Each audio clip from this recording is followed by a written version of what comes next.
I'll fly up to a pole. So I already talked a lot about POSs and their construction, how to get them and all that. But someone asked me about defending a station. Have I ever had people attack my structure? Yes, I have. I have had my structure completely blown to bits. Although I was AFK, or I wasn't even in game. What happens is people have to declare war on you, on your corporation. You can't declare war on people, only corporations. Another corporation or an alliance will declare war on another corporation or alliance. Alliances can declare war on a corporation, and a corporation can declare war on an alliance. Now keep in mind that if you're in an alliance, if a corporation or an alliance declares war on your corporation, that will pull the entire alliance into war. So just remember that. It's called a war deck, war declaration. War decks cost money to the declarer. They have to pay the police, essentially, what are they called? Concord? Yeah. They pay Concord, which is the NPC police in the game. They essentially pay them off to let them aggress on the other person for a certain span of time. I don't know how much it is. It's like 5 million and then 50 million, something like that. A week, I think. But after they pay the initial fee, they have a week to go. They have 24 hours, and I get an alert, and I got an alert. I don't know. This was probably a year ago, maybe more than a year ago. You get an alert. This person war decked you. 24 hours, aggression is going to happen, all that kind of stuff.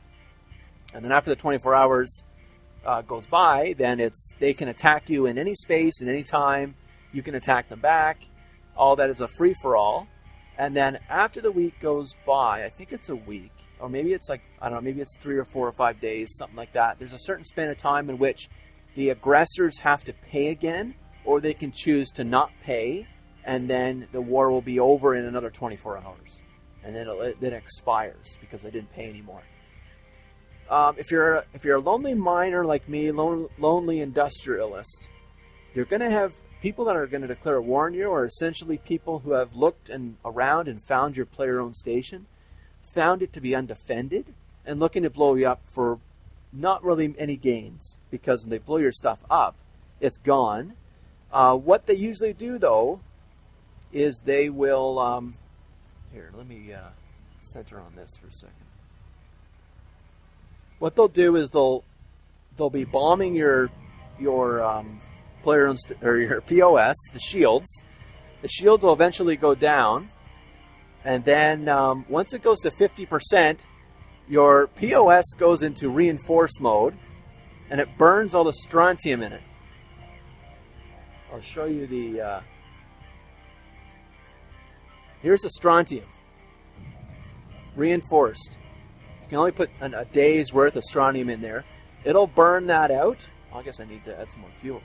It'll burn that out, and then after that's done, it'll go back out of it, and you can attack it again. Then it's not invulnerable anymore, and then it can be blown up. Once the POS is blown up, all the other items around it will unlock, and then you can pick them up. And that's what people sell. The only profit in player-owned station destruction in high-sec is to collect these little modules and sell them, especially labs. Labs are 150 mil or so each. Actually, I'm not sure. What are they nowadays? Because it used to be that you just had to buy them from the market. But now you can make them. Now because of the player interaction stuff, you make them. So what's their price now? Oh, they're still about 100 mil. Okay, they're still expensive. Yeah, so what they do is they sell those. So they'll burn their money to Concord, and then they'll pick up your stuff. They'll blow your thing up, and they'll pick up your stuff and sell it. I was actually afraid, far more damaging to me. Some of you have seen the money I have in my wallet. More damaging to me is losing my blueprints, especially like the freighter blueprints and things like that. But that time I got blown up, I had blueprints that were running. I had copies running. All my battleships or some of my battleships and my freighters were copying. The labs got taken. I thought I would have lost all my blueprints, but I didn't. They popped. What happened was my industry window here, my lab window. Here's the corporation. Here's the stuff I'm running. Oh, they're all done. All of these said, it was red over here, the status, and I don't know what it said, canceled or something like that. But I was able to deliver them all, and the originals popped back in the office in my station. So they survived. That would have been far more of a loss to me than the POS and the stuff around it. All of this is maybe worth a bill, probably a bill. All the stuff in here is probably worth a bill, but that's not a lot. Well, not for me. Okay, what else should I mention here? Okay, so as it is right now, here's a couple strategies. There's a strategy in which you have like the Death Star. I guess I should mention before that. Remember, you can have different sizes of towers. I have a medium tower. There are also small towers and there are large towers. Small towers are undefendable, so forget it. Medium towers, you can do this move. This is a strategy. This is like the BS strategy. There's no offense here. All it is shields and jammers. These are jammers. There's 4 different types of jammers. Each of them affect a different race of ship more efficiently. Okay, the shields increase these things here. These things increase, I'll show you on mine. These things increase this. So before, I think it's 25% 000, I think. So I have enough shields to bring it up to this level. What this does is it buys time, and it makes taking down or POSs a huge bore. I don't know. I was going to say how long it takes to take down a player-owned station. This is a medium tower, so it has less shields than a large tower, for example. If you're sitting there with a Raven and torpedoes, I imagine it takes you all day with a medium tower. But usually they would bring 2 or 3 people, especially a freighter with ammo in it, because it takes a while to take these things down. So what I've done with this strategy is I've just bored the hell out of any attackers. You can also do a Death Star strategy in which you put, and this was what I had before, in which you put all kinds of guns around it.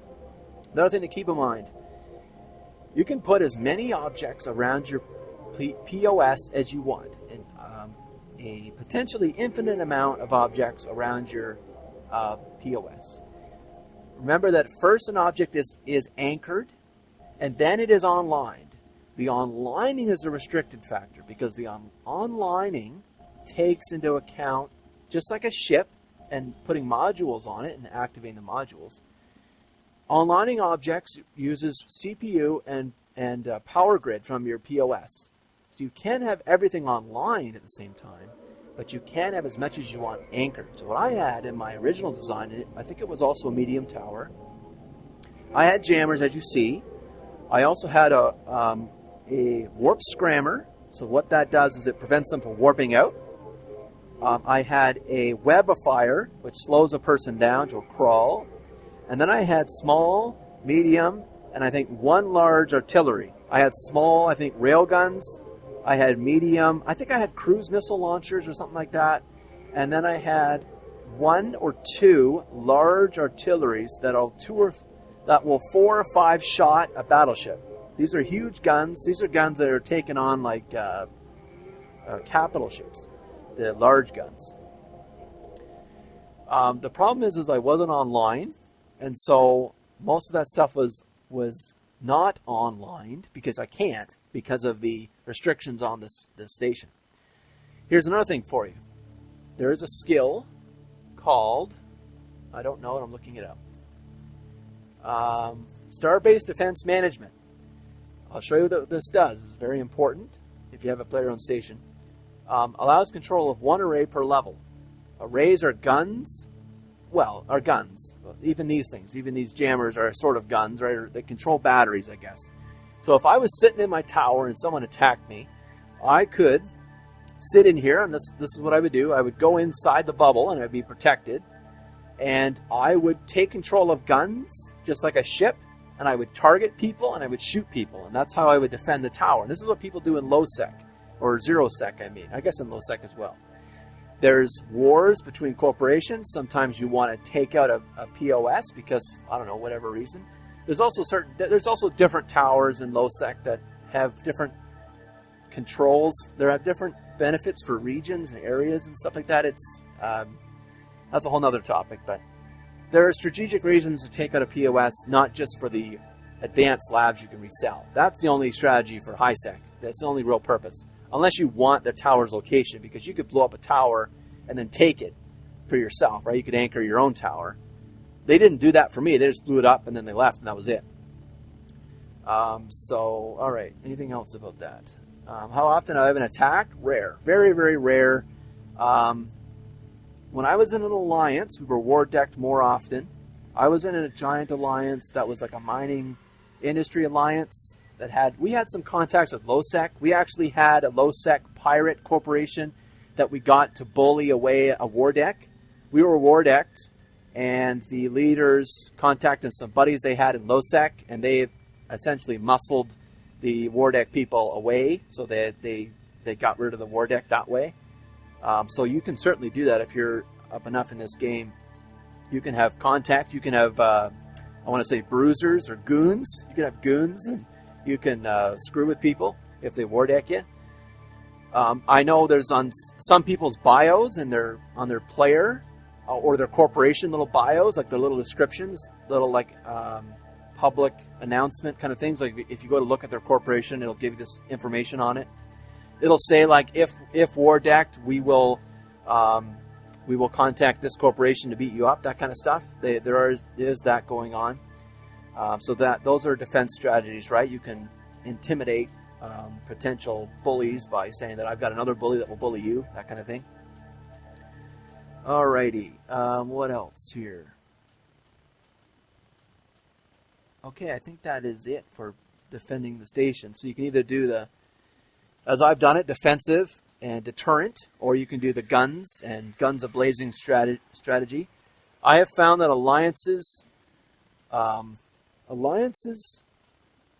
attract more war decks and corps. Maybe because there's fewer alliances, but also because alliances have more people to prey on. I have an alternative tune that's also in the corp, but I've never been on that character in a long time. I only am a two-man corporation. Seeing me in space to blow me up with a freighter full of billions of ISK is zero possibility. They're only going to get my tower, and to them that's not worth a lot of money either. So it's rare to get a war deck. If you're in a bigger corporation with 50 people, 100 people, and you're just out mining all the time, more prevalent, you'll have war decks.